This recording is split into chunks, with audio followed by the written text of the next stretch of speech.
Good morning, guys. This is Sarah here with the Fat to Fit Twins, and I hope all of y'all are having an amazing day wherever you are. And in today's video, I want to talk about going to the grocery store.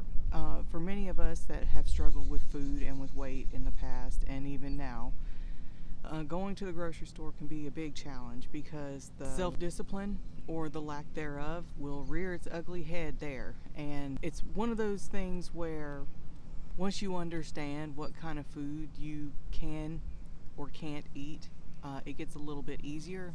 So either way, fruits and vegetables, the meats. Some people would say that like the deli meats, like the processed ham and bologna and stuff like that, that's kind of controversial for some people because of all the, like it is processed nitrates and whatever that's in it. So that's a personal choice for you to make. I personally don't really like sandwich meat like that, but if that's what you want to do, that's fine. You know, if it needs refrigeration, it's generally better for us to eat than something that can sit on the shelf for 5+ years, right? Whatever the expiration dates are on some of these things. Some of them are crazy long, and it's like the chemicals that they have to put into that kind of food to make it shelf stable is not good for us. If it can go bad, you know, it's generally better for us.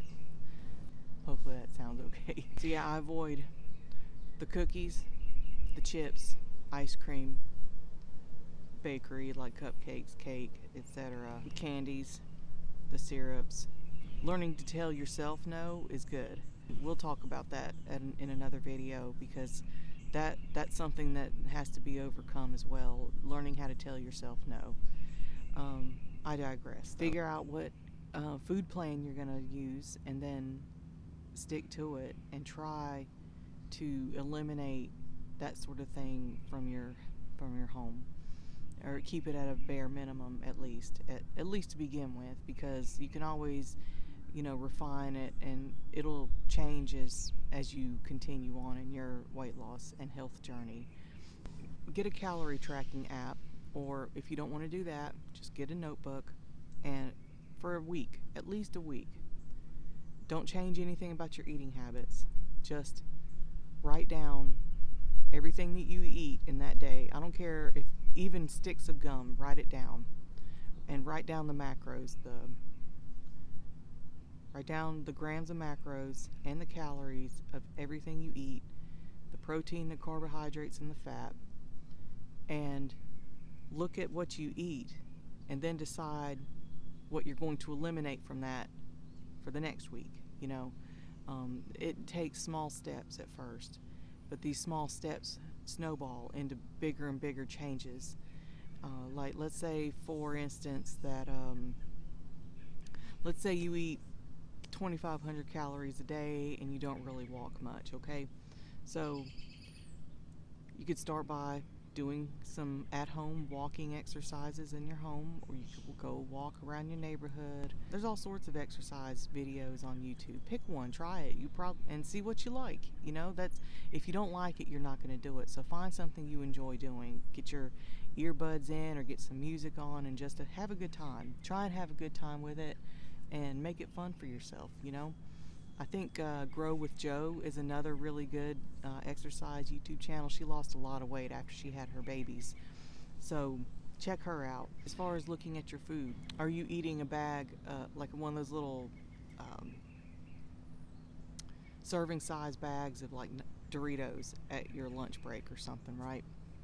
Change it up and say, okay, just decide that next week you're going to stop eating that bag of Doritos.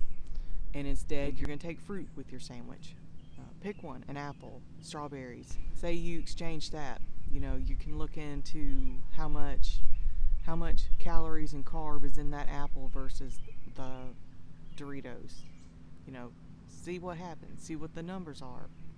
The carbs are probably about the same, but the nutritional value of that apple is much more than those Doritos, minus all those chemicals. Especially if you could get it organic, you know, like no pesticides or herbicides were used on that apple, then that's even better. It really takes a little bit of guesswork in the beginning to figure out what kind of food you like. I mean, because everybody basically loves fast food and processed food because food companies have figured out bliss points where the amount of salt and sugar and fat in those food items is just enough to hack our brains and our physiology to make us to want it to eat more and more and more of it. And we have to eliminate it. We have to reset our taste buds to natural, unprocessed, or as least unprocessed as possible. If you drink soda, I would definitely cut that out as soon as possible. I limit milk very much. I might allow myself to have like sometimes just under a cup, like 3/4 of a cup every other day or so, because if you think about it, what does milk do? You know, what's it made to do? It's made to make babies fat. And cow's milk makes baby cows grow. So what do you think it's going to do to us? I know that there for a while I was drinking milk like it was water, and I was gaining weight so fast. Because it's basically sugary protein water. That's what it is. That's what it's supposed to do. But it's not for adults. It's not for, like, okay, it's okay as a treat sometimes with like, like my peanut butter crackers or whatever. But to drink it like it's water, it's not good. If you buy from the machines, the vending machines in your workplace, or if you eat fast food a lot, cut that out, or at least start cutting it out. Cut out sodas. Try and cut out fast food, or at least start replacing it with something else. Something that you know you like that's a healthier version. It could take a month or two of tweaking here and there to figure out exactly what plan, what trajectory you're going to go on, but eventually you're going to figure it out. We've talked about, I'm not necessarily doing keto, but I am definitely going lower carb because I allow myself some bread, some cheese, some yogurt. Everybody has to find out what makes them feel good, what's good for their budget.